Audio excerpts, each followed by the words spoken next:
আমার হাতে যে ফুলটা দেখতে পাচ্ছেন, এক নজর দেখেই অনেকে চিনে ফেলছে, অনেকে এখনো জানেন না যে এই ফুলটা কি কিংবা এই গাছগুলো কি গাছ। যারা গ্রামগঞ্জে থাকেন অবশ্যই তারা খুবই সুন্দরভাবে চিনতে পারছেন, কারণ গ্রামে, আমাদের দেশ গ্রামে এটি একটি অবহেলিত একটি একটি গাছ, যেটা বন জঙ্গলে হয়ে থাকে।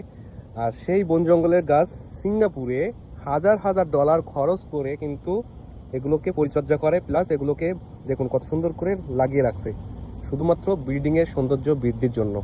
দেখতে পাচ্ছেন, দেখুন এটা শুধুমাত্র বিল্ডিংয়ের সৌন্দর্য বৃদ্ধির জন্য।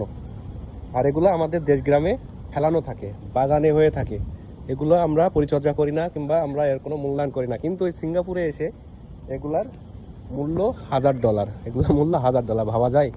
যাই হোক, ভিডিওটি ভালো লাগলে অবশ্যই একটা লাইক এবং কমেন্টস করে জানাবেন ভিডিওটি কেমন লাগলো। এমন ধরনের ভিডিও পেতে অবশ্যই ফলো করে সাথে থাকবেন। ধন্যবাদ সকলকে।